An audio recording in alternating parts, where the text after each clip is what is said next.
El documental La vida de Buda.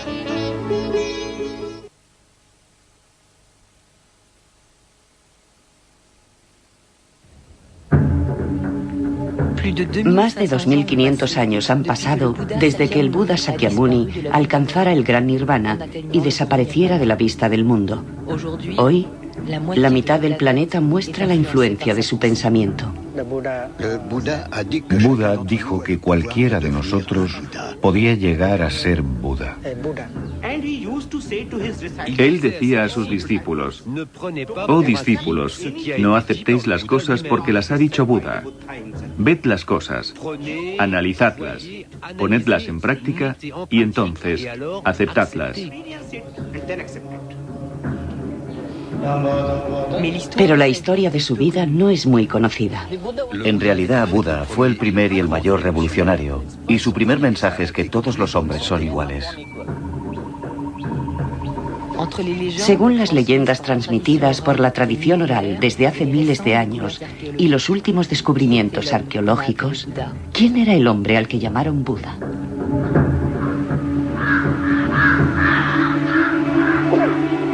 La vida de Buda.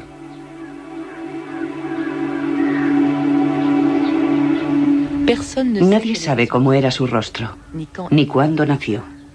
Pero según los historiadores, el nacimiento de aquel al que iban a llamar el Buda se sitúa entre el 566 y el 430 a.C. Vino al mundo en Nepal, al pie de las estribaciones del Himalaya.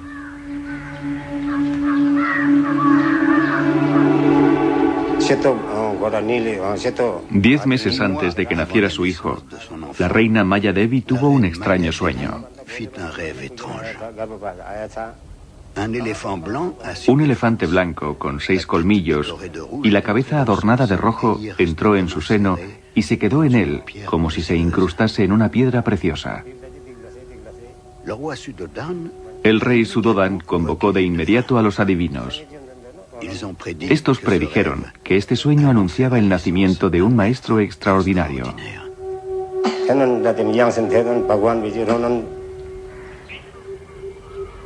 Según la tradición de su tribu, la tribu de los Sakya, la reina tenía que dar a luz a su primogénito en la casa de sus padres.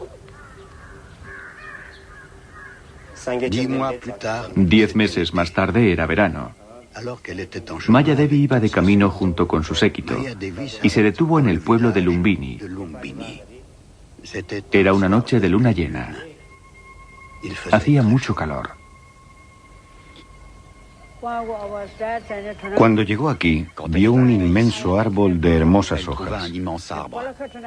Decidió reposar.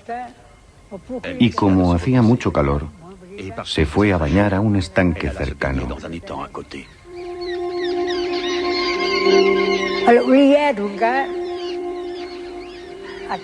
Después de lavarse, salió tranquilamente del agua.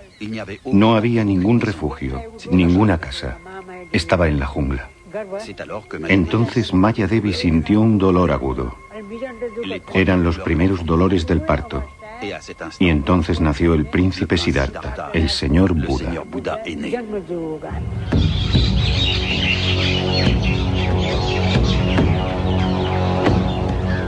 Conocemos Lumbini, el lugar en el que nació Buda, gracias al emperador Ashoka, el primer soberano budista del subcontinente indio, que vivió en el siglo III a.C. Mandó erigir decenas de columnas para autentificar las huellas de Buda. En esta columna de Lumbini se encuentran los restos más antiguos de la escritura monumental de esta zona. Agana agacha mahi ite hida buddha jate sakyamuniti. Esta inscripción cuenta que en el 20º aniversario de su coronación, el emperador Ashoka en persona visitó este lugar porque el Buda Sakyamuni había nacido aquí. Es la única columna que menciona Lumbini Game, precisando que habían reducido los impuestos del pueblo de Lumbini porque Buda había nacido en él. Algunos arqueólogos han descifrado otra parte de la columna. Las inscripciones dicen que en el emplazamiento de Lumbini hay una piedra que marca el lugar exacto del nacimiento de Buda. Unas excavaciones recientes han permitido descubrir dicha piedra.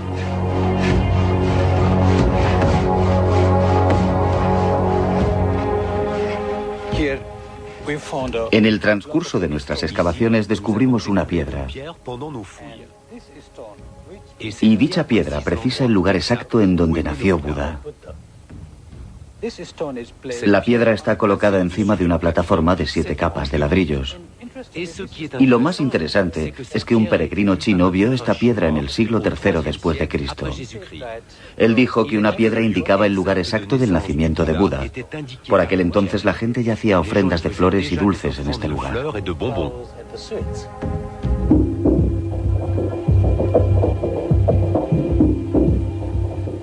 La familia del futuro Buda pertenecía a la tribu de los Sakya.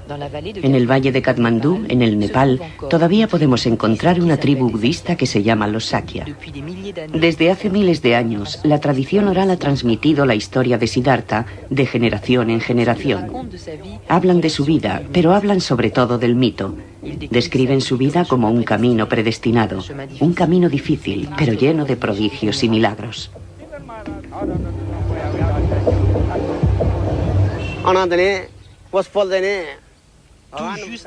Justo después del nacimiento de Siddhartha ocurrió algo increíble.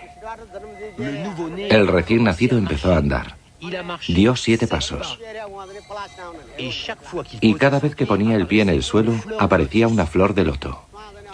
Anduvo de flor en flor. Las flores aparecían espontáneamente. 7 flores de loto.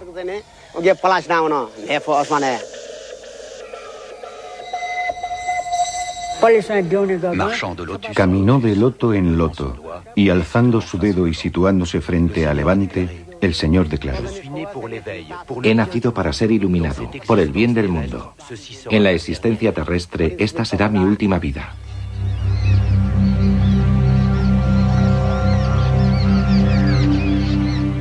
Tras el nacimiento de su hijo, la reina Maya Devi interrumpió su viaje. Volvió al palacio de su marido, el rey Suddhodan, y murió 7 días después del nacimiento del príncipe.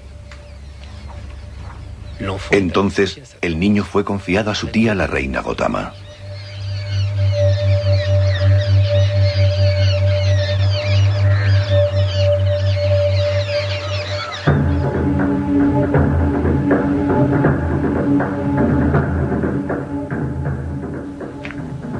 En tiempos del futuro Buda, el subcontinente indio era un campo de batalla.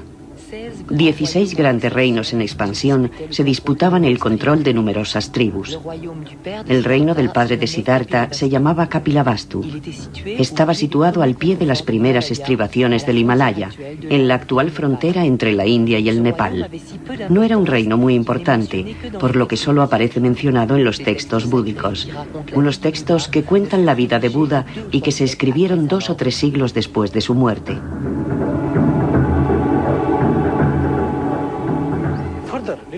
Los textos posteriores citan 10 grandes ciudades en el reino de Kapilavastu. Conocemos sus límites gracias a la literatura búdica. El país tenía 300 kilómetros de diámetro. Algunos eruditos dicen que los Sakya estaban constituidos por 86.000 familias. Y todo indicaba que la capital se encontraba a orillas del río Bhagirathi. Este río se utilizaba como medio de transporte, para el riego, agua potable y para la caza.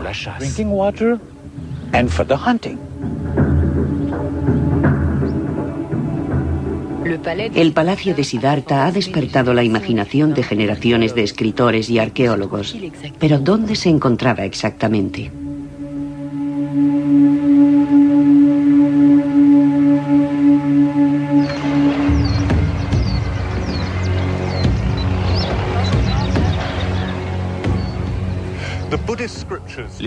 Las escrituras búdicas precisan que la ciudad de Kapilavastu está situada a orillas del río Bhagirathi. Y aquí, como pueden comprobar, las ruinas de Tilaurakot se sitúan a orillas de dicho río. Siguiendo la línea del horizonte se puede ver que los árboles dibujan los límites de las murallas de la ciudad. Y este río, el Barganga, es un afluente del Ganges.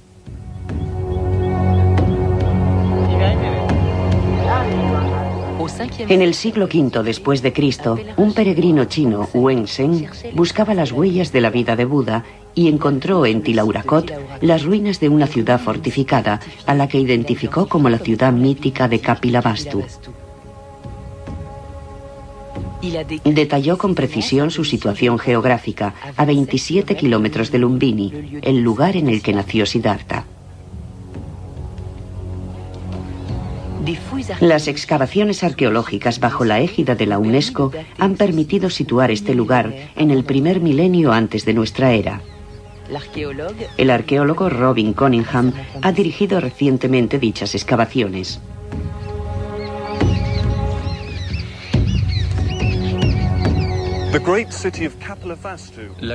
La gran ciudad de Kapilavastu era la capital de la tribu de los Sakya. Y en esta capital fue donde se educó Buda. Aquí creció como príncipe. Se sabe que la ciudad fue destruida. Y desde el siglo XIX, los arqueólogos intentan establecer la ubicación de la ciudad perdida de Kapilavastu.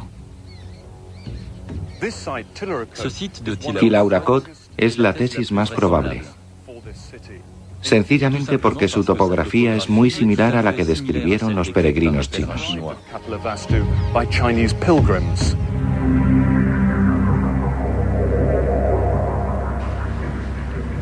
Los textos sagrados son la principal fuente para precisar la historia de Buda. Estas escrituras narran cómo de regreso al palacio de su padre en Kapilavastu, el niño fue bautizado como Siddhartha Gautama.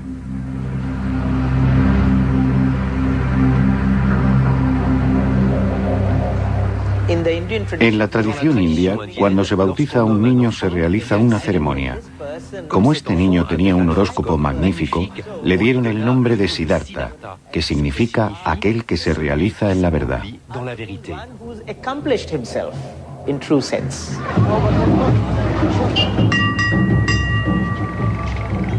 Enseguida, la noticia de que en el palacio de Kapilavastu había nacido un príncipe señalado se extendió por todo el país.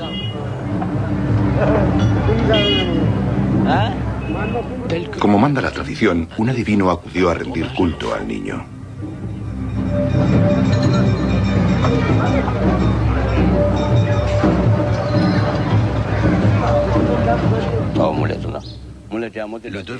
El adivino cogió al niño en sus rodillas y predijo: Oh, este niño posee las 32 cualidades necesarias para alcanzar la sabiduría última. Tomará el camino de la iluminación.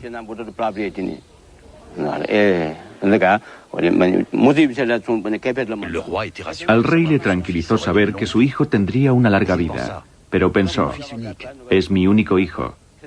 Si decide dedicarse a la religión y abandona el palacio, ¿quién me sucederá? Así que el rey se quedó triste y pensativo. El adivino predijo que si el príncipe elegía la vía religiosa, liberaría al mundo del sufrimiento. Pero añadió también que si nunca salía del palacio, Siddhartha sería el más grande de los reyes.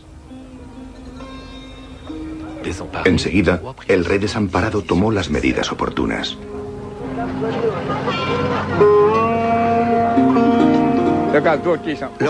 El rey mandó agrandar los muros para que su hijo no pudiera salir del palacio.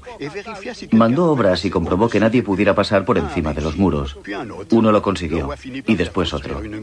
Así que al final el rey mandó construir una muralla inmensa e inexpugnable. Una de las puertas necesitaba la fuerza de 16 hombres para abrirse.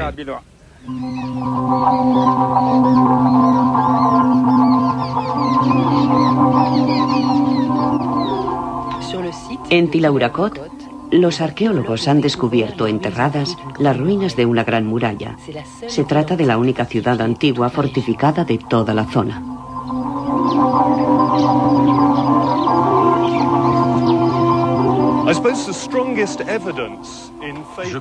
Pienso que la mejor prueba de que Tiraurakot es la ciudad de Kapilavastu son los restos de imponentes fortificaciones sobre los que me encuentro. Sabemos que en el siglo V después de Cristo los peregrinos chinos encontraron aquí una ciudad importante, una ciudad fortificada. La mayoría de las ruinas que hemos encontrado aquí se acercan mucho a esta descripción. Hay restos de una gran muralla fortificada de unos 8 metros de ancho, y es una fortificación antigua.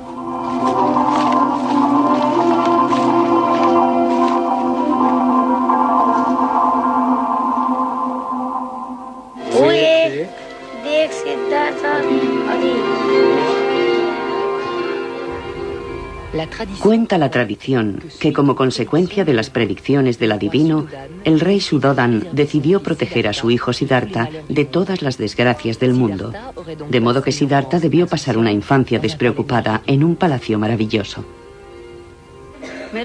Supongo que el palacio de Siddhartha era inmenso, muy hermoso, que había muchos elefantes y caballos.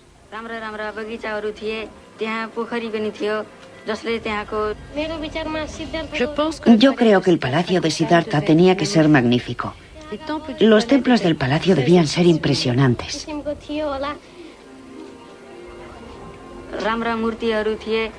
El lugar estaba decorado con monumentos y estatuas de mármol. También había un inmenso estanque que hacía que el palacio fuese aún más bello.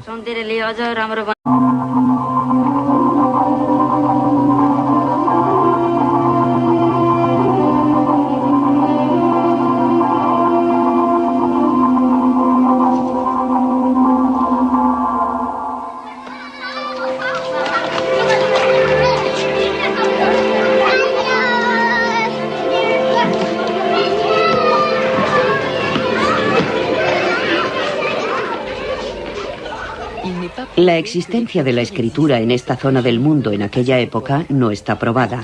Sin embargo, muchos relatos cuentan que el joven Siddhartha sabía leer y escribir.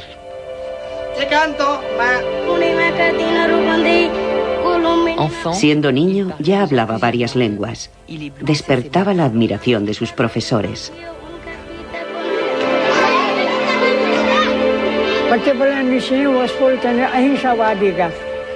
Desde su más tierna infancia, el señor era muy vivo e inteligente. Era un niño tranquilo que rechazaba los enfrentamientos y las peleas.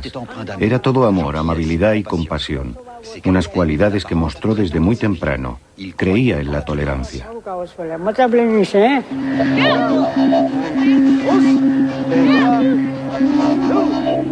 Sin embargo, la familia de Siddhartha pertenecía a la casta de los guerreros, por lo que en una época en la que las guerras y los saqueos eran muy frecuentes, es muy probable que recibiera la educación de un combatiente. Pero es cierto que su carácter y su talento contrastaba con el de sus camaradas e incluso provocaba sus celos. Las escrituras cuentan cómo Siddhartha sufrió el odio de su primo Devadatta. Un día, mientras jugaban, Devadatta disparó con su arco a un cisne. El cisne herido cayó delante del príncipe. Siddhartha se inclinó sobre el pobre cisne herido y se apiadó del animal. Otra acción de Devadatta. Siempre comete maldades. No debería haber hecho algo así. Voy a curar a este pobre cisne.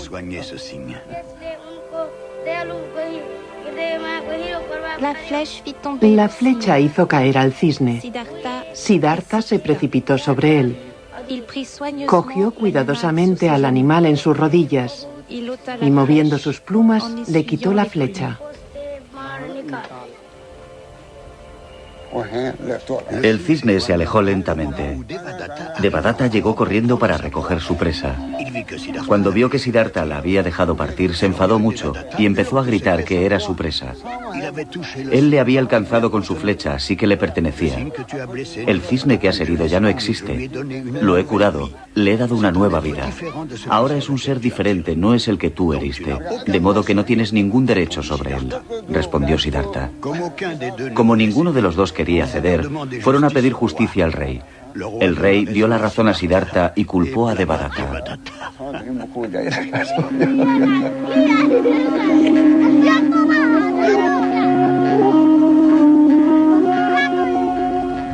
En este cuento simbólico del cisne se encuentra el germen del concepto de la no violencia.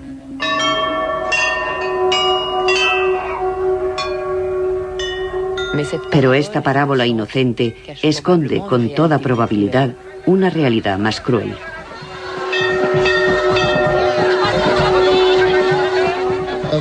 Cabe pensar que Siddhartha pudo haber sido testigo en su época de muchos sacrificios rituales cuya práctica era corriente.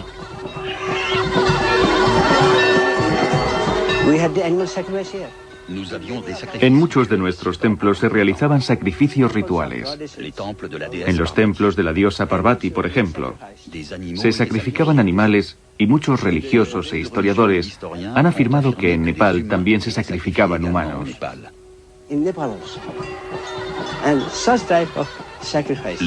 El señor Buda debió pensar que este tipo de sacrificios eran muy crueles.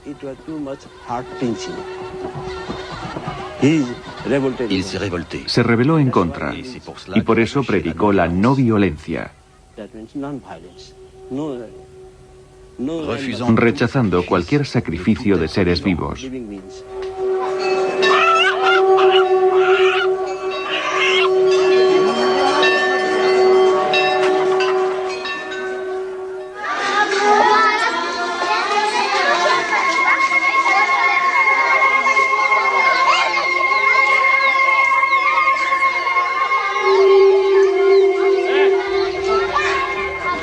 Cuando Siddhartha alcanzó los 16 años de edad, su padre pensó que había llegado el momento de casarlo.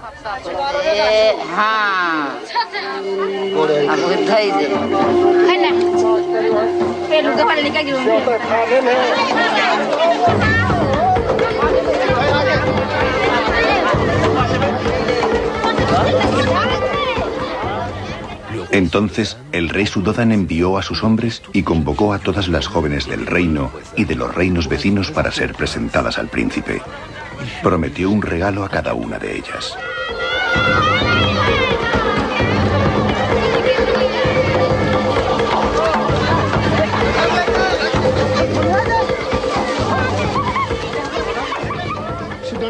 El rey mandó construir 3 palacios.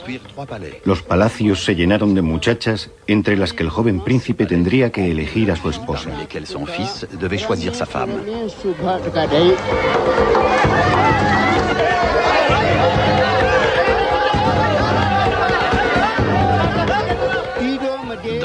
En cada palacio había 4.000 jóvenes.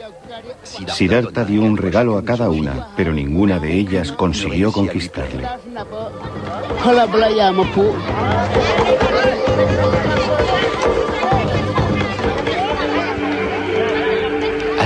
Cuando terminó la ceremonia de los regalos, Siddhartha se fijó en una joven muy bella de nombre Yasodhara, que decían que era guardiana de vacas, un título que por aquel entonces constituía un gran honor.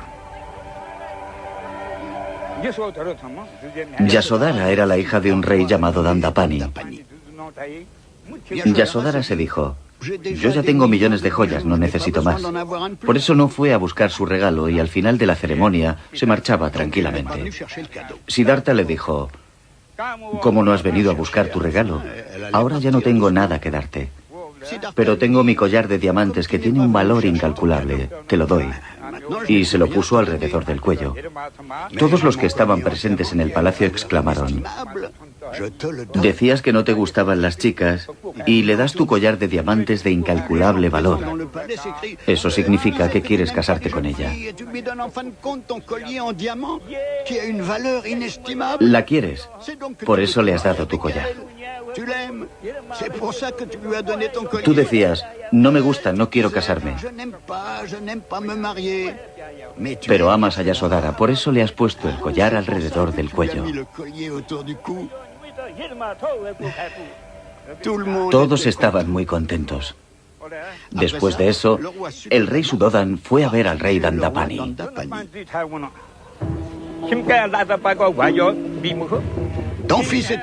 Tu hijo es un inútil. No te doy a mi hija. Mi hija es sabia, es una de las jóvenes más inteligentes del mundo. No como tu hijo, que se dedica a la meditación y no hace nada. Que hace regalos a los demás. No es como tú, que haces la guerra y te enriqueces a costa de los otros. Tu hijo no sabe ni montar a caballo, ni tirar con el arco. No sabe hacer nada. Para demostrar sus habilidades a su futuro suegro, Siddhartha pidió a su padre que organizase un torneo.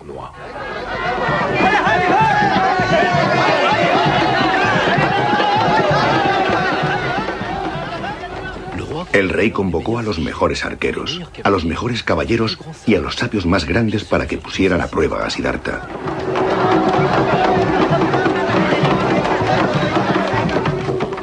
Entonces Siddhartha les lanzó un desafío. Yo me coloco en medio de vosotros cuatro, que sois los mejores arqueros.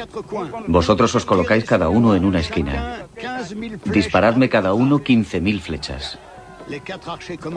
Los 4 arqueros empezaron a lanzar flechas desde las 4 esquinas. Ninguna de las 60.000 flechas consiguió alcanzarle.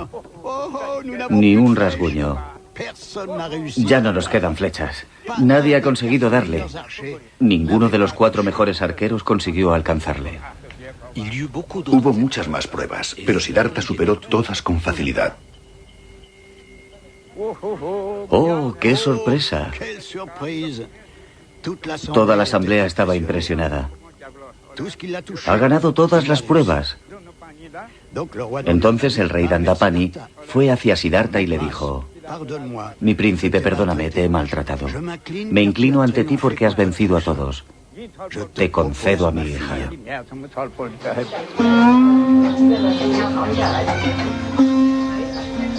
¿Siddhartha se casó por amor?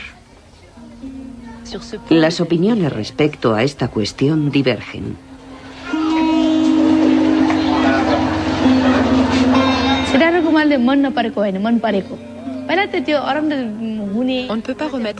No podemos cuestionarnos el amor que sentía Siddhartha por su futura esposa.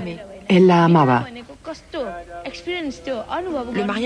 El matrimonio es una experiencia. Se casó porque consideraba que dicha experiencia era necesaria y lo hizo por amor.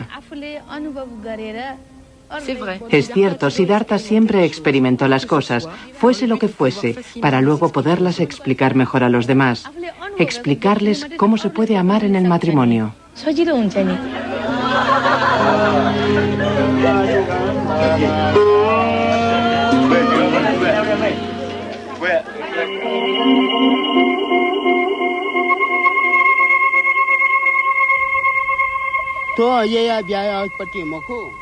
No fue un matrimonio por amor.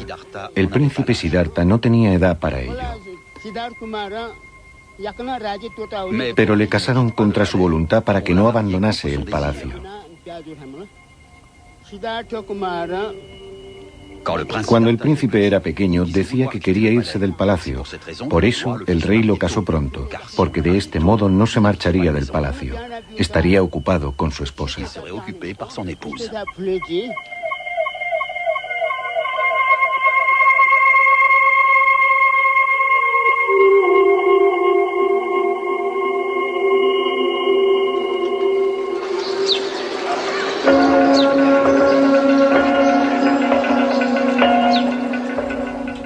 Así pasaron 13 años y Siddhartha cumplió los 29.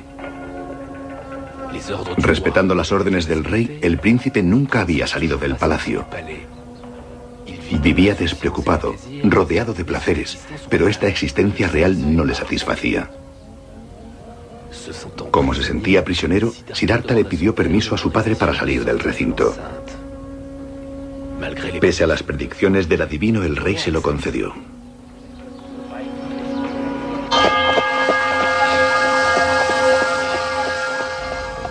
Junto con su fiel servidor, Sandaka, salió del palacio por primera vez.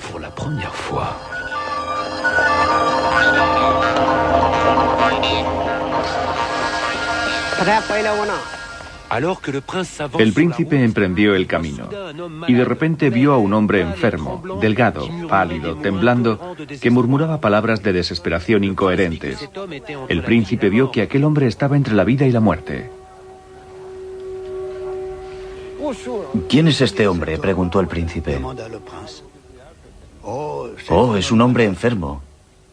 La enfermedad ha acabado con sus fuerzas. Es un proceso normal. ¿A nosotros también nos puede afectar? No podemos afirmarlo con seguridad, pero él está enfermo y a nosotros también nos podría suceder. El príncipe, conmovido, le pidió que se marchasen.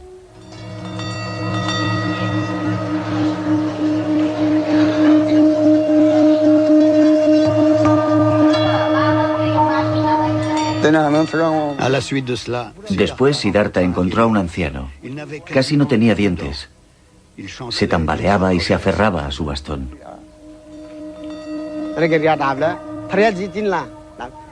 ¿Nos pasará a todos o es una desgracia que le ha tocado a él? Nos pasará a todos nosotros, mi príncipe. Envejecemos desde que nacemos y algún día todos acabaremos así. Al escuchar estas palabras, el príncipe se dijo: este mundo es efímero, y prosiguieron el camino.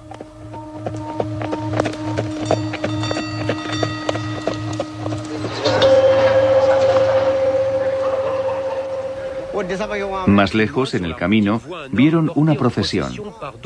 Siddhartha se acercó para verla mejor. Llevaban a un hombre cubierto de flores amarillas. La gente que iba detrás lloraba. ¿Qué ha pasado?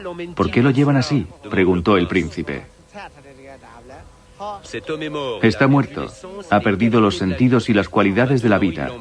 Ahora lo llevan al funeral.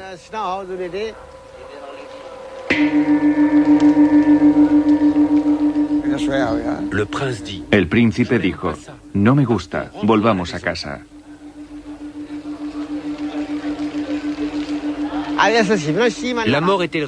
¿La muerte le estaba reservada a este hombre o todos estamos sujetos a esta fatalidad?, preguntó el príncipe. Todos moriremos, no hay otra alternativa. La destrucción es inevitable desde el nacimiento, seas quien seas.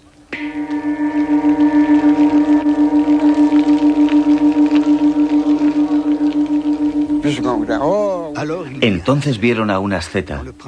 Cuando el príncipe vio a este monje que llevaba una túnica amarilla y una escudilla de mendigo en sus manos, de repente todo tuvo sentido. Decidió seguir la misma vida.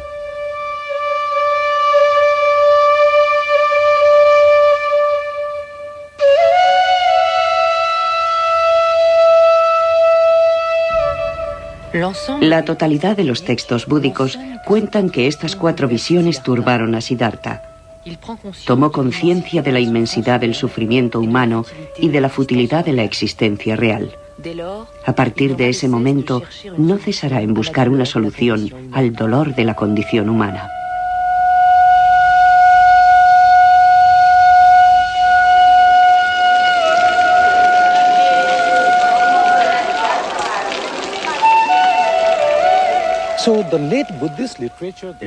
La literatura búdica tardía habla de estas 4 visiones. Yo no lo creo.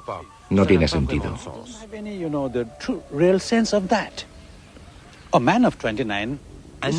Un hombre de 29 años debería saber que envejecemos, que te puedes poner enfermo y que morimos.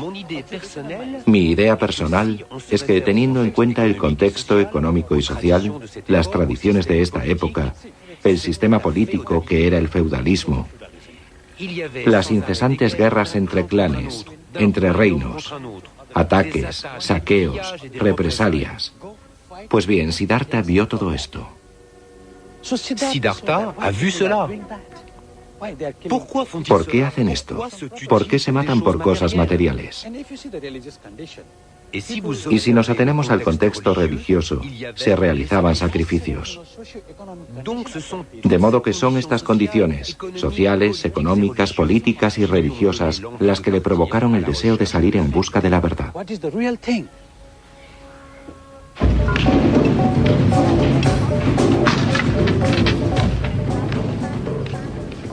A Siddhartha no le gustaba la sociedad en la que vivía. También estaba en contra del sistema de castas, un modelo de sociedad que se practica desde hace miles de años. Un sistema que hace que un sin casta, un paria, no pueda tener el mínimo contacto físico con un miembro de una casta superior. Se ve relegado a los trabajos más viles.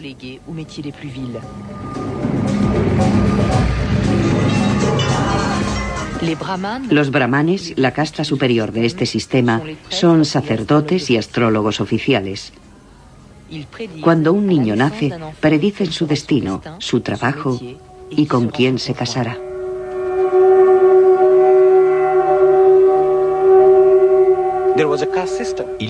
Había un sistema de castas. Una de ellas era la de los brahmanes. No hacían nada, pero tenían una vida maravillosa. Seguro que Siddhartha lo vio y se dijo: todas las lágrimas son saladas. La sangre siempre es roja. Entonces, ¿por qué unos son brahmanes y otros parias?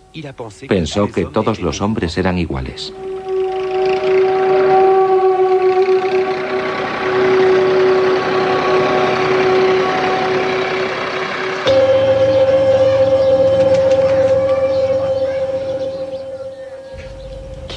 Abandonar definitivamente el palacio se convirtió en una obsesión para Siddhartha.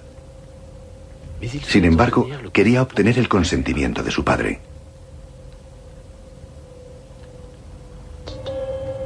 Una noche, el príncipe decidió hablar con él.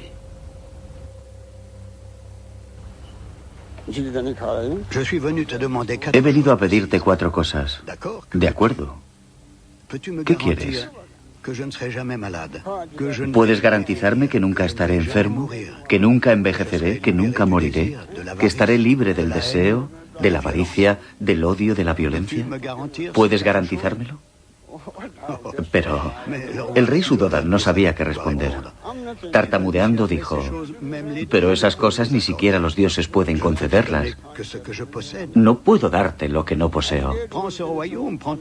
Toma este reino, todas mis riquezas, todos los palacios, todas las casas, pero esas 4 cosas no te las puedo dar. En ese caso, déjame marchar en busca de las respuestas, dijo el príncipe. Solo tú sabes lo que es bueno para ti, dijo el rey desamparado. Después de este encuentro, el príncipe se dijo: ahora ya tengo el permiso de mi padre.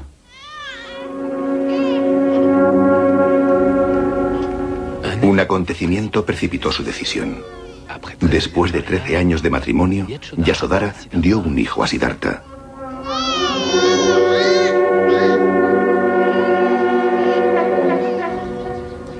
Nació durante un eclipse de luna. Curiosamente, le llamaron Rahul, nombre que significa traba o obstáculo. En el palacio hubo grandes celebraciones para festejar el nacimiento.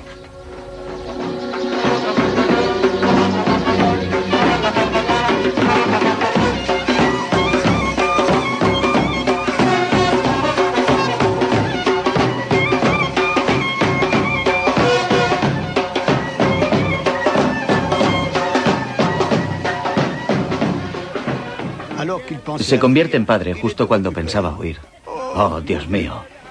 Como se llama Rahu, mi hijo tiene el poder de paralizar el sol y la luna. Mi hijo es un Rahu y ahora me retiene aquí. Su nombre era Rahu, por eso lo cambiaron a Rahul. No es bueno, Rahul no me dejará. Ahora no puedo seguir aquí.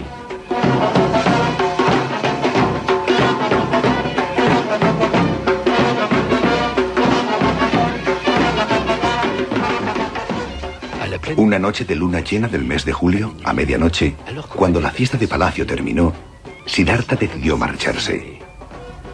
Yasodhara dormía al lado de su hijo.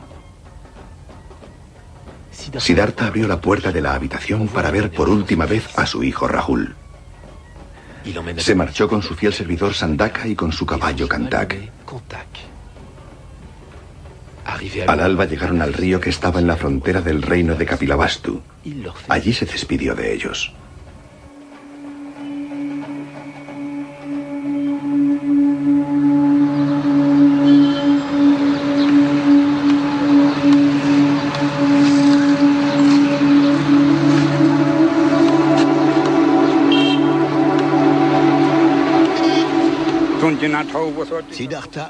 Siddhartha se quitó la ropa y las joyas y se las dio a su servidor. Le dijo: toma, dale todo esto a mi familia.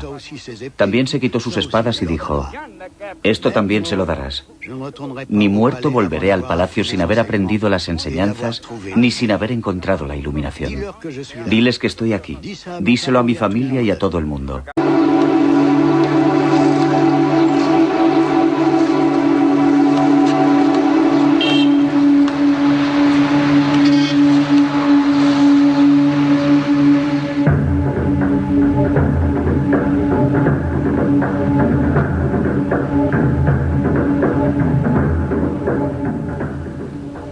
Después de abandonar el palacio de su padre, Siddhartha descendió el valle del Ganges.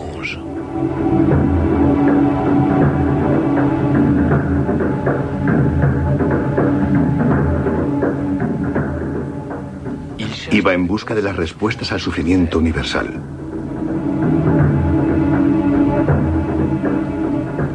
Quería descubrir un remedio para el dolor del nacimiento, para el malestar, para la enfermedad, para la vejez y para la muerte.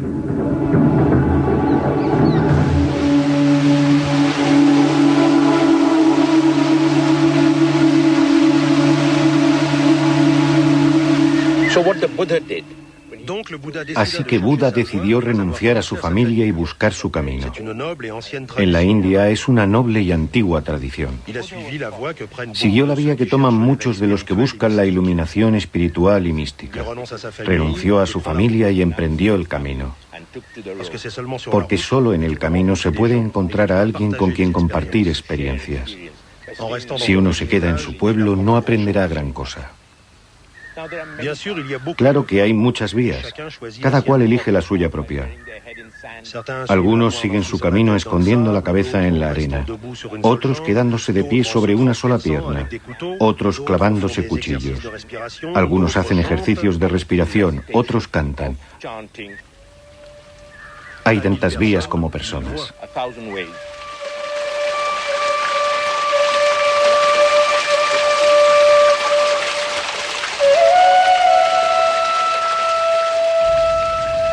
Siddhartha fue en busca de un maestro religioso, un gurú, para ayudarle en su conquista espiritual.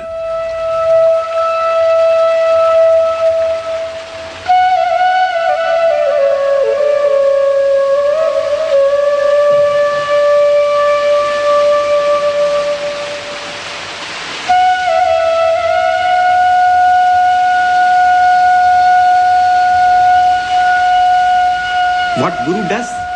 He prepares the background. ¿Qué hace el gurú? Prepara tu espíritu para aceptar la verdad como tal y como es. Ese es el trabajo del gurú. El gurú no impone nada. La gente no lo comprende. No lo ha comprendido. Lo que hace el gurú es abrir tu corazón a lo divino, a la verdad. Cuando lo consigue, su trabajo ha terminado. Así que todo ocurre entre tú, la verdad y lo divino. Tú y no otro.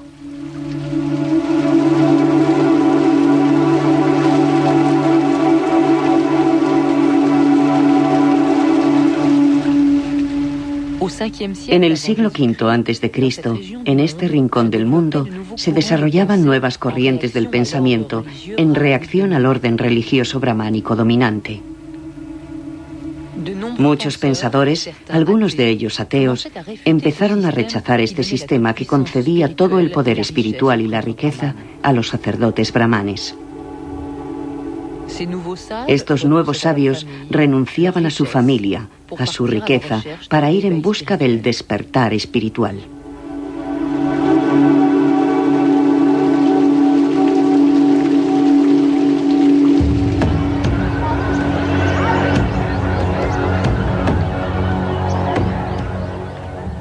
Después de dejar a su primer maestro, Siddhartha se dirigió más hacia el sur, a la ciudad fortificada de Rajir, la capital del poderoso reino de Magadha.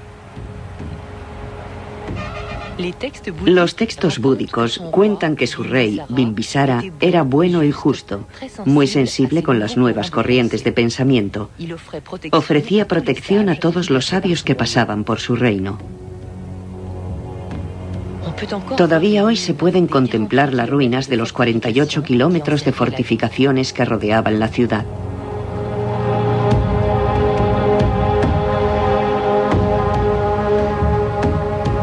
A Siddhartha le gustaba meditar en el pico del buitre.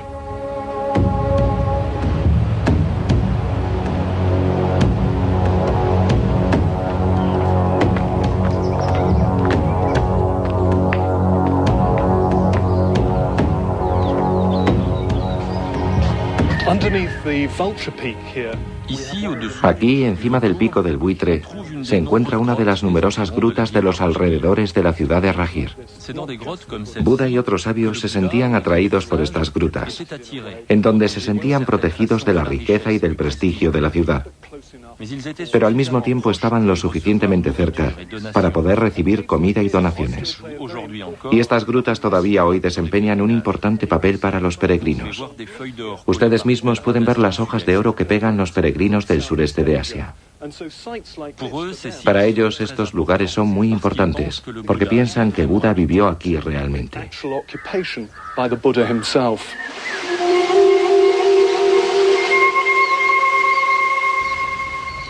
Las escrituras búdicas dicen que Siddhartha impresionó tanto al rey Bimbisara que éste le ofreció su protección.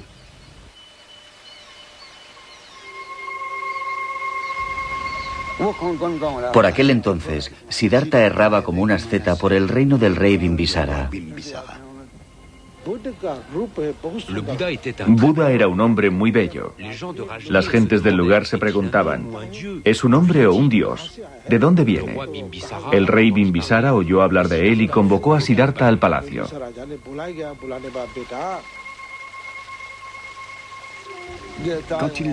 Cuando lo vio, el rey Bimbisara se quedó estupefacto.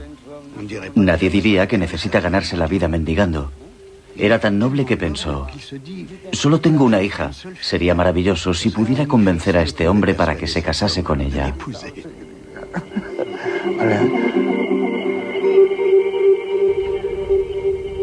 El rey Bimbisara le ofreció la mitad de su reino. Siddhartha respondió, ¿por qué iba a aceptar ahora un reino si ya he renunciado al de mi padre?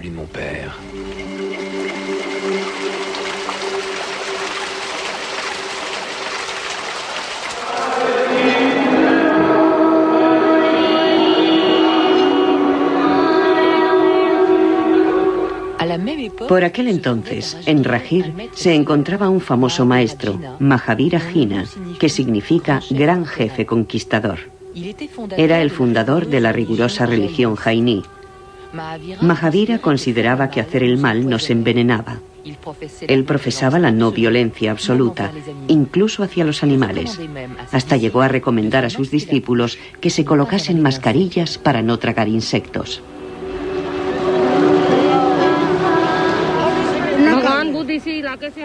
Buda también provenía de esta región. Vivieron en la misma época, pero existe una diferencia en sus teorías. La enseñanza de Buda no es fuerte, mientras que la enseñanza del maestro Mahavira, el jainismo, es fuerte. Nosotros aplicamos estrictamente los principios de Mahavira, como la no violencia, la verdad, el celibato. Y para poder seguir sus principios caminamos y mendigamos nuestra comida para sobrevivir. Rezamos por la mejora de la raza humana. Aunque los dos vivían en Rajir, en la misma época, no se puede afirmar que el futuro Buda se encontrase con Mahavira. Aunque algunos historiadores jainís piensan que Mahavira influyó en el joven Siddhartha durante su periodo ascético.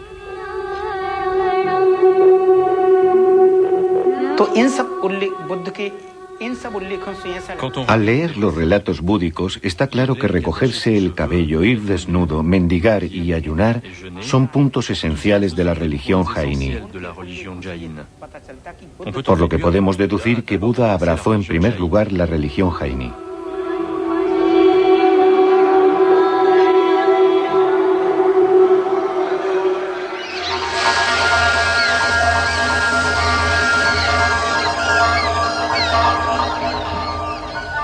Sea como fuere, las escrituras precisan que en total estudió con 6 maestros espirituales diferentes.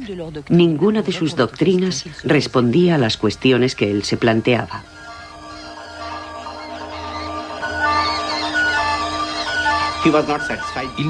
No estaba satisfecho con sus gurús, y eso que él se había dirigido a muchos seres iluminados que le habían dicho que hiciera montones de cosas para realizarse espiritualmente.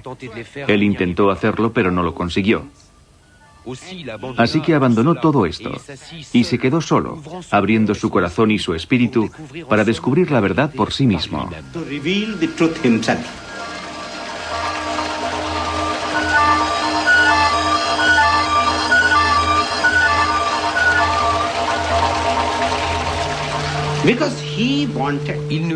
Porque él quería que ninguna verdad le fuera impuesta como tal.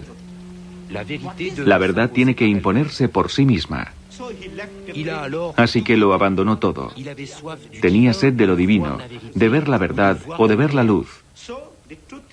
Entonces se marchó a buscar el saber a Gaya.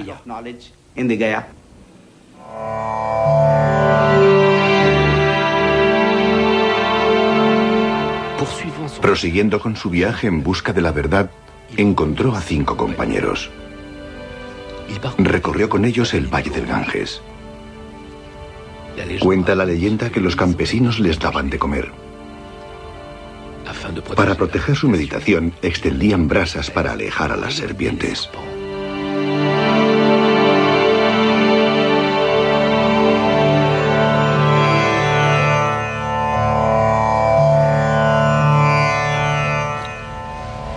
Llegaron a los alrededores de la ciudad de Gaya, un lugar de peregrinaje hindú dedicado al dios Vishnu, al que todo buen asceta debe visitar una vez en la vida.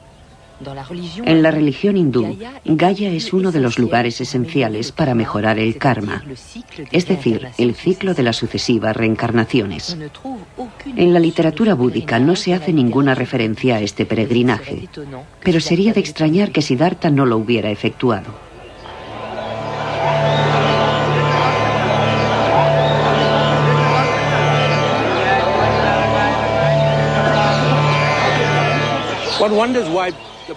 Cabe preguntarse por qué Buda vino por aquí.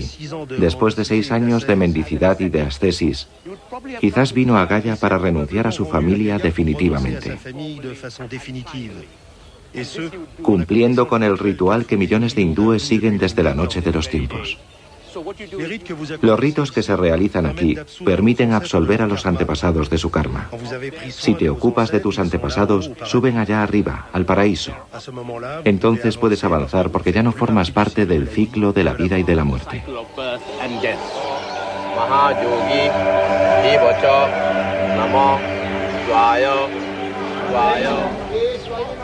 Muchos reprochaban a los brahmanes que justificasen el sufrimiento, prometiendo el paraíso en la próxima reencarnación. La gente del pueblo creía que si sufrían en sus vidas era porque Dios así lo había decidido. Tenían que expiar las faltas cometidas en vidas anteriores.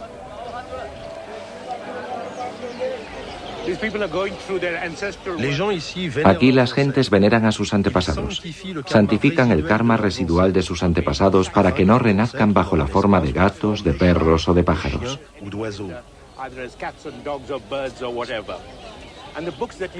Y los libros que ven ustedes son los registros de 7 generaciones. Cuando se viene aquí hay que recordar 7 generaciones. Las genealogías quedan recogidas en estos libros.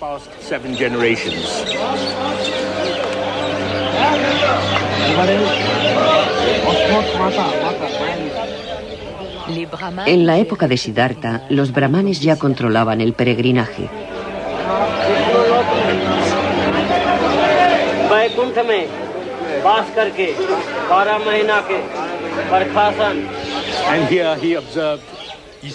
Aquí, él pudo comprobar cómo los brahmanes controlaban la sociedad india. Y sin ninguna duda fue por eso por lo que consideró que era necesario rechazar el sistema de castas, para escapar al dominio de los brahmanes.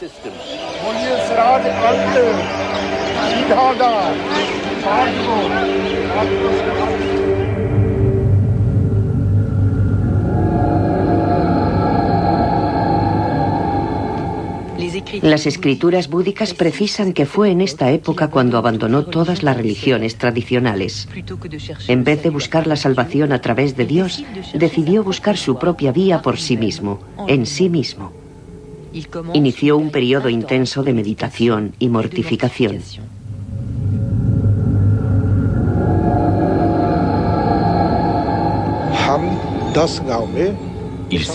Se dijo a sí mismo que iría a mendigar a 10 pueblos, luego a 5 pueblos, después a 2, y más tarde a un solo pueblo. Redujo el número de familias que le proporcionarían comida. Después decidió visitar solo una casa. Cuando tenía comida, comía, y cuando no, ayunaba. Después dejó de aceptar todo alimento, y entonces cuando una hoja caía de un árbol se la comía. Cuando llovía, bebía agua de lluvia.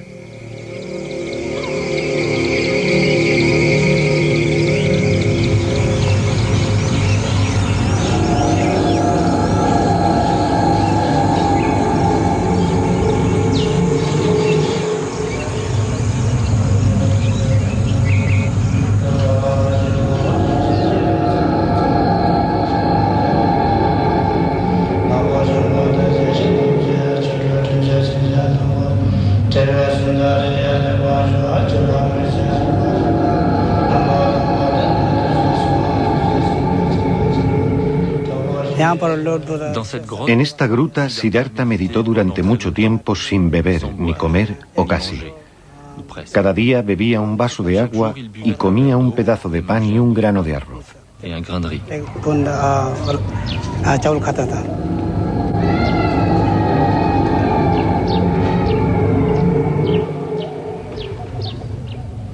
En esta gruta cerca de Gaya, los años de austeridades y de intenso ayuno le llevaron al borde de la muerte.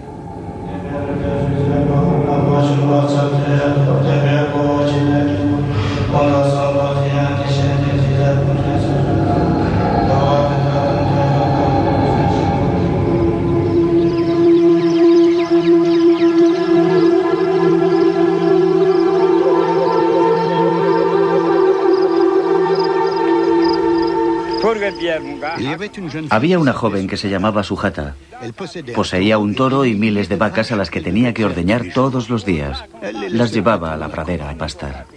Sujata procedía de una familia muy rica. Su futura boda planteaba muchos problemas a su familia. Llegó ante Siddhartha y viéndole esquelético, juntó las dos manos y se puso a rezar. Mi señor, te pido perdón. Sin comer vas a morir. Estás tan delgado. Es necesario comer. Ella le pidió que rezase para que pudiera encontrar un hombre bello y casarse con él.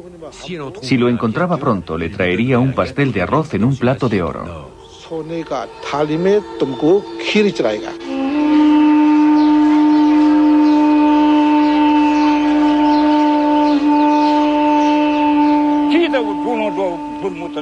Hirvió leche con miel y arroz y se la llevó a Siddhartha. Mi señor, come esto. Y él lo comió. Cuando terminó de comer, ella le dijo: mi señor, es necesario comer todos los días.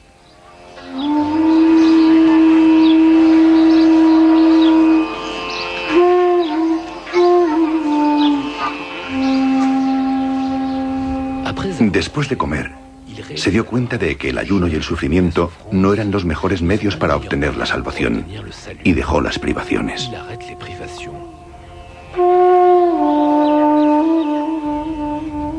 Sus 5 compañeros, pensando que había renunciado a su búsqueda espiritual, le abandonaron con desprecio, sin comprender a dónde quería ir a parar Siddhartha.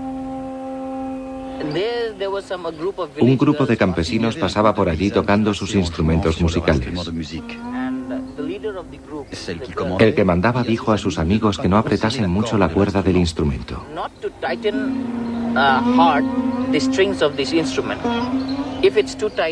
Si está demasiado tensa, se rompe.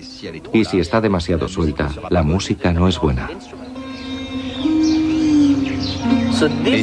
Y Siddhartha tomó aquello como una enseñanza importante, la enseñanza de la vía del medio.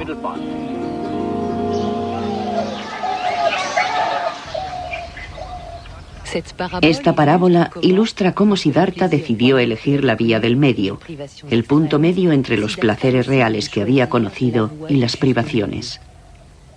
Uno de los fundamentos de la doctrina budista es rechazar los extremos.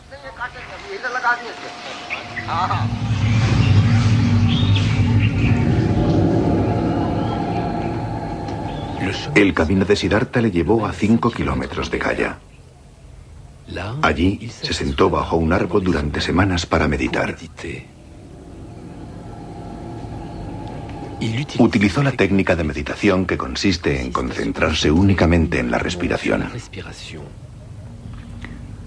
Buscaba así la solución última al malestar, a lo que hace al hombre desdichado, a cualquier tipo de sufrimiento como el nacimiento, el alejamiento de los seres queridos, la frustración, la enfermedad, la vejez, la muerte.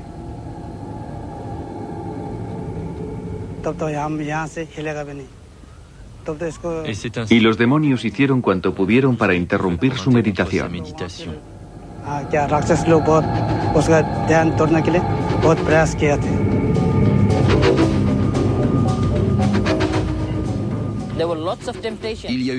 Tuvo muchas tentaciones. En los libros se las atribuyen a un demonio llamado Mara. Las tentaciones de Mara y de sus hijas. Mara intentó tentarle de múltiples formas, mostrándole visiones de jóvenes hermosas y todos los placeres de la vida. Pero Buda venció a las tentaciones, dándose cuenta de la futilidad de la lujuria.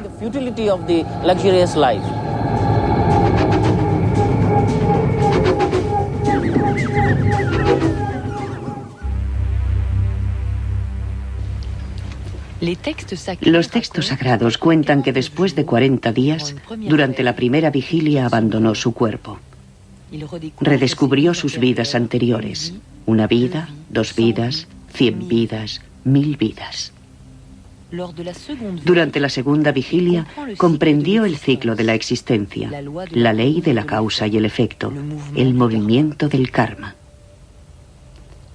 La tercera vigilia destruyó en él los 4 pecados del espíritu: el deseo sensual, el apego material, los falsos conceptos y la ignorancia.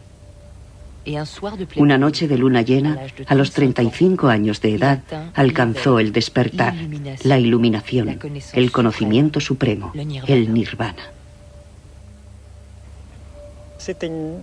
Encontró la solución sentado bajo el árbol Bodhi. Allí se liberó totalmente del sufrimiento.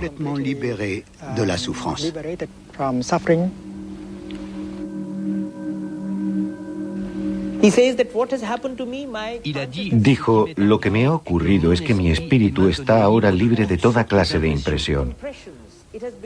Ahora es libre, ha alcanzado la pureza. Se ha liberado de las impurezas que nos obligan a renacer de vida en vida. En cuanto hay un cese completo del deseo, un cese completo de lo que podríamos llamar la protección mental, cualquier persona se convierte en un iluminado. Cuando Buda se convirtió en Buda, alcanzó la iluminación. Es como una llama que se apaga. Cuando una llama se apaga, ¿a dónde va? No se sabe si va hacia arriba, hacia abajo, a la derecha o a la izquierda. Ya no está apagada.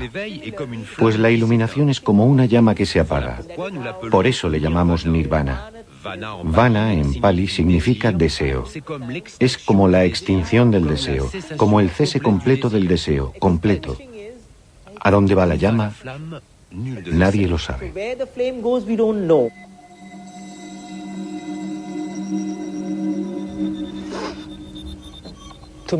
Con la meditación profunda, se descubre que hasta las ideas como ser o no ser, el nacimiento y la muerte, venir o marchar, son falsas ideas. Si somos capaces de deshacernos de nuestras percepciones erróneas, entonces nos liberaremos de los males y de los sufrimientos que siempre provienen de estas falsas percepciones. Por eso, conceptos como nacer, morir, venir, partir, ser o no ser, deberían borrarse por medio de la práctica profunda de la meditación. Y cuando se consiguen eliminar estas nociones, entonces se es libre y ya no se tiene miedo. Y no tener miedo es la base de la verdadera felicidad.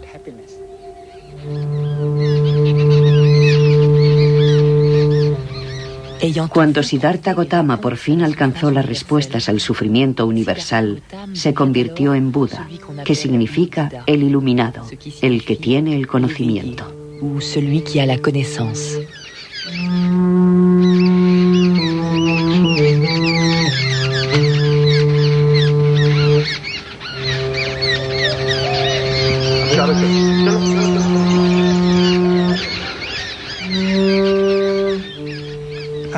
Tras la iluminación, Buda pasó varios días al pie del árbol Bodhi para apreciar su felicidad, su iluminación, aunque estaba en contacto con los niños y las gentes del pueblo.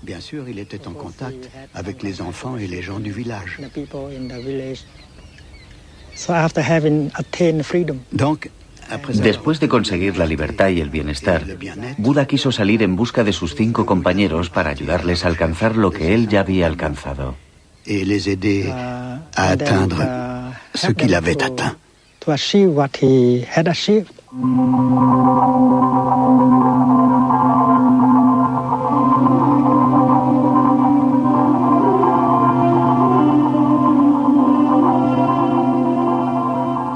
Tras la iluminación, Buda decidió compartir lo que había descubierto.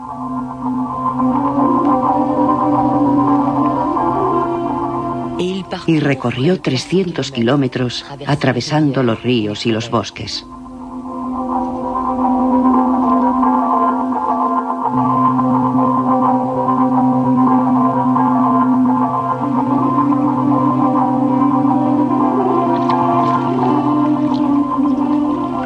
Llegó a la ciudad sagrada de Kashi, que hoy se llama Benares o Varanasi.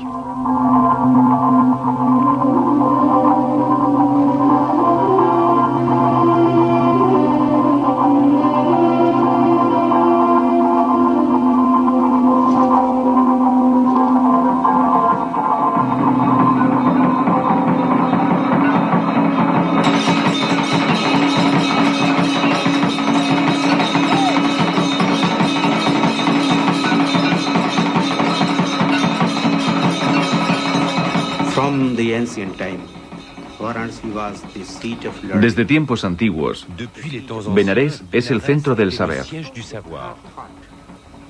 Por ello, Buda pensó, allí podría encontrar auténticos monjes, auténticos buscadores con sed de la verdad o de lo divino.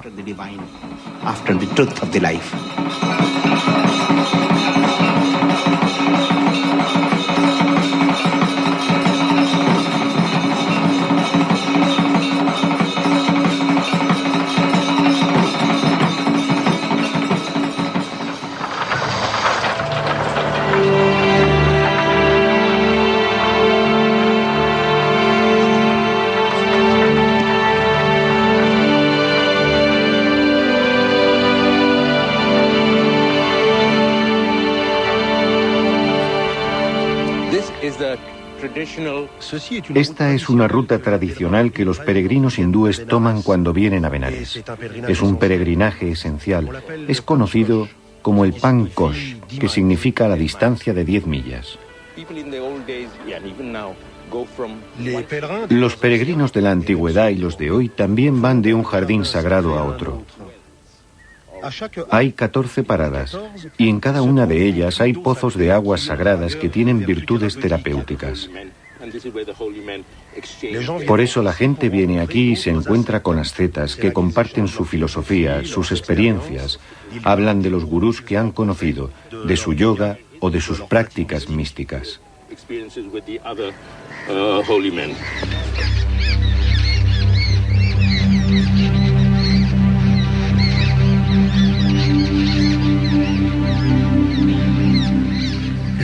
Buda tomó el camino de los peregrinos en busca de sus compañeros.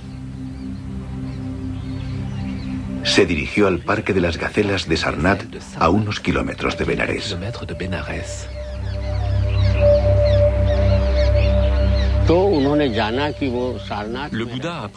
Buda se enteró de que sus compañeros vivían en Sarnath, en el Parque de las Gacelas.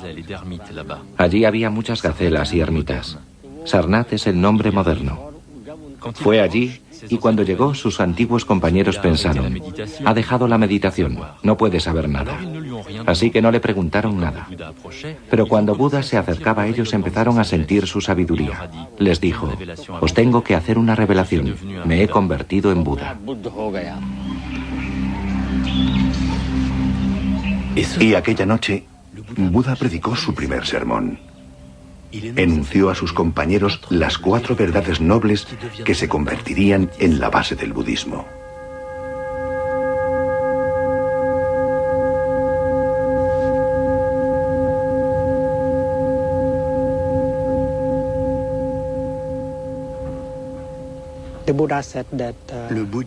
Buda dijo que el malestar, el sufrimiento existen. Y no hay que ser budista para aceptar este hecho, porque la gente sufre en todo el mundo. Reconocer que el sufrimiento existe es muy importante. A veces la gente sufre, pero pretende no sufrir. Entonces no tiene ninguna posibilidad de curarse. Cuando tenemos una enfermedad, primero hay que saber lo que se tiene para tener la esperanza de la curación. Por ello hay que aceptar que el sufrimiento existe en nuestras casas, en nuestras familias, en la iglesia, en la sociedad.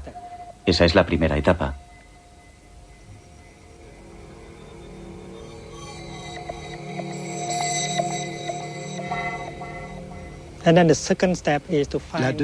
La segunda etapa es buscar la segunda verdad noble. ¿De dónde viene el sufrimiento? La raíz del sufrimiento.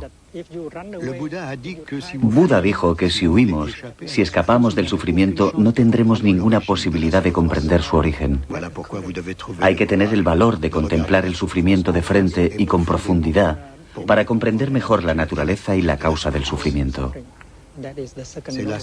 Esa es la segunda verdad noble. Es como el doctor. El doctor reconoce que hay enfermedad y que tiene que identificar la causa profunda de la enfermedad. Es la segunda verdad noble.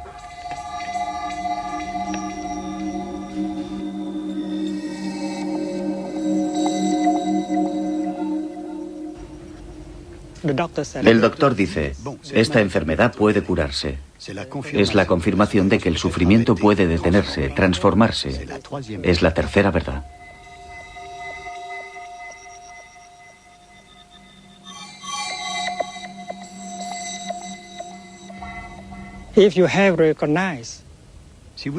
Cuando reconocemos la causa, la raíz del sufrimiento, entonces podremos ver qué tipo de práctica, qué camino debemos seguir para salir de la situación de sufrimiento.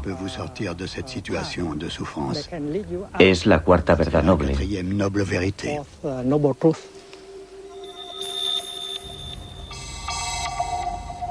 Buda propone seguir un camino que lleve al nirvana, compuesto por reglas sencillas y pragmáticas. La práctica es la que nos permite entrar en contacto con las maravillas de la vida, la que nos conduce a la felicidad, al bienestar en nuestra situación. Porque el cese del sufrimiento significa el principio de la manifestación de felicidad. Tras el sermón de Sarnath, sus 5 compañeros quedaron maravillados y le pidieron a Buda que les aceptase como discípulos. Así es como surgió la primera comunidad monástica budista, la Sangha.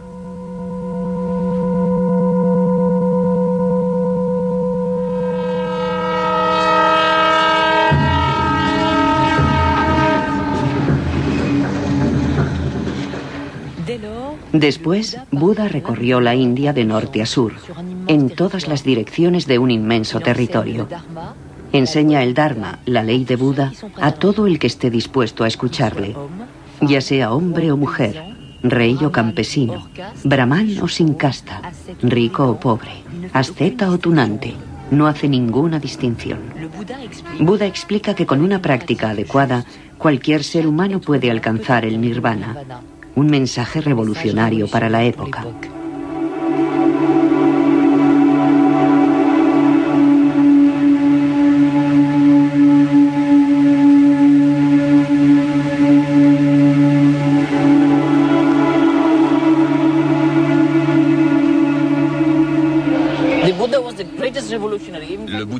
De hecho, Buda fue el primer revolucionario, y el primer mensaje de su iluminación es que todos los hombres nacen iguales. Nadie está ni por encima ni por debajo. Y si tenemos que decidir quién está encima o debajo, que sea por sus acciones o por su trabajo. El que hace el bien es un hombre noble. El que hace el mal o es vulgar se considera como bajo. Ese es su concepto, ese es su mensaje. Las personas de aquella época que sufrían el sistema de castas querían un cambio social, que se les considerase a todos por igual.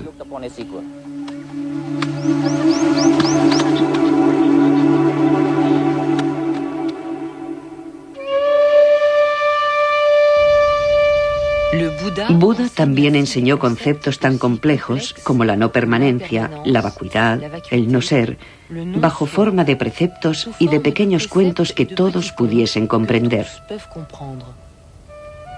Su fiel discípulo Ananda los memorizó y los repitió.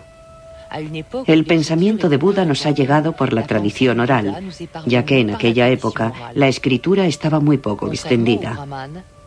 Utilizaba un lenguaje accesible a todos, al contrario que los brahmanes. Utilizaba el Pali, el lenguaje hablado, el lenguaje común. Su objetivo era comunicar directamente con la gente del pueblo. Quería hablar directamente con las clases más bajas de la sociedad.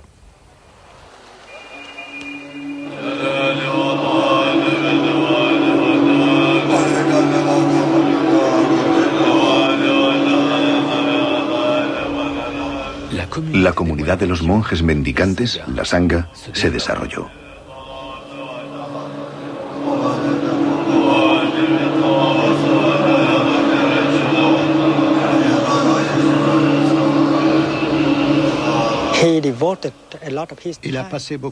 Tardó mucho tiempo en construir la Sangha. Para Buda, la Sangha era lo que un instrumento es para un músico. Sin un instrumento no se puede tocar música.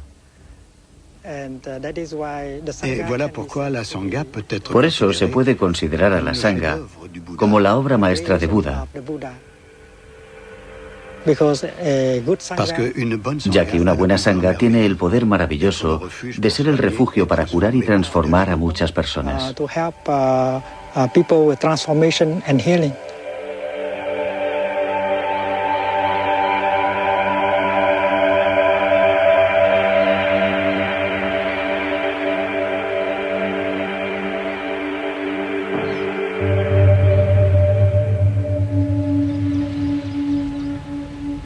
Buda enseñó su doctrina, la ley del Dharma, durante más de 40 años. Su fama era inmensa. La comunidad monástica, la Sangha, se había implantado en todas las grandes ciudades del norte del país, en Kosambi, en Ravasti, pero también en Nalanda y en Vaishali.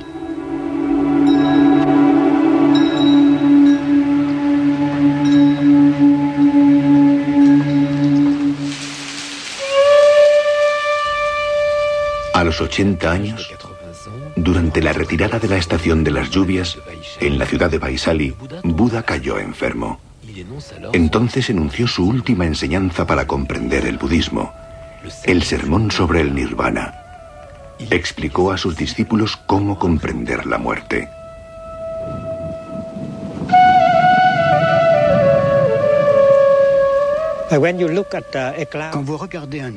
Cuando ven una nube, ustedes piensan, esa nube existe. Más tarde, cuando la nube se transforma en lluvia, ya no ven la nube y dicen, ya no está la nube. Y ustedes descubren la nube como inexistente. Pero si miran bien, pueden ver la nube en la lluvia. Y así es como una nube no puede morir. La nube se convierte en lluvia, nieve o hielo, pero la nube no se convierte en nada. Y de este modo la noción de muerte no puede aplicarse a la realidad. Se produce una transformación. Hay una continuación. No pueden decir que haya muerte, porque en su espíritu la muerte significa que de repente, a partir de algo, ustedes se convierten en nada. De repente, de alguien, ustedes se convierten en nadie. Y por eso la noción de muerte no se aplica a la realidad, ya sea en el caso de una nube o de una persona.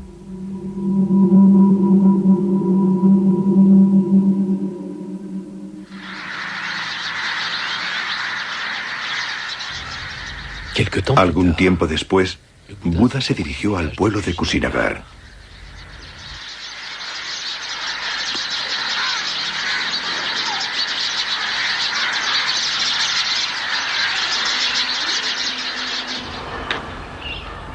Aquella noche, Buda sufrió violentos dolores de tripa.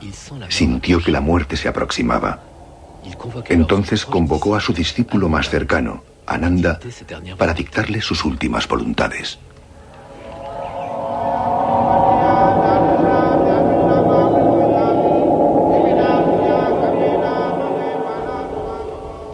Ananda le preguntó: «Oh Señor, ¿qué deberemos venerar?» «Yo nací en Lumbini», respondió Buda. «Es uno de los lugares a donde iréis. Fui iluminado en Bodhigaya. Enuncié la ley del Dharma en Sarnath. Y aquí, en Kusinagar, voy a alcanzar el Nirvana. He aquí 4 lugares a los que podéis ir».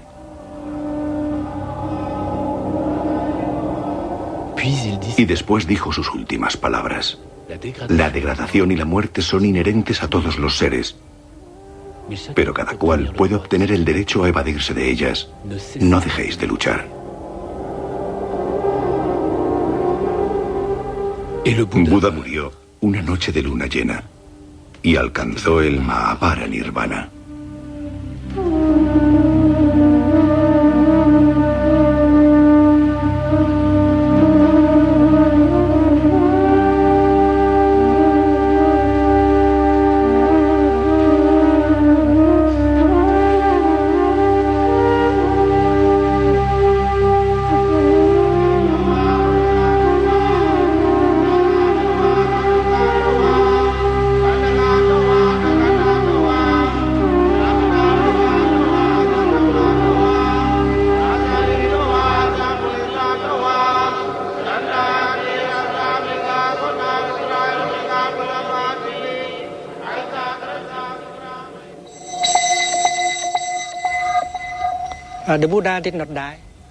Buda no está muerto. Sigue con nosotros a través de la Sangha y la ley del Dharma. Buda está presente aquí y ahora. Cada uno de nosotros puede convertirse en Buda. Es lo que dijo Buda, ya seas hombre o mujer, negro o blanco, marrón o rojo, todos podemos alcanzar la iluminación.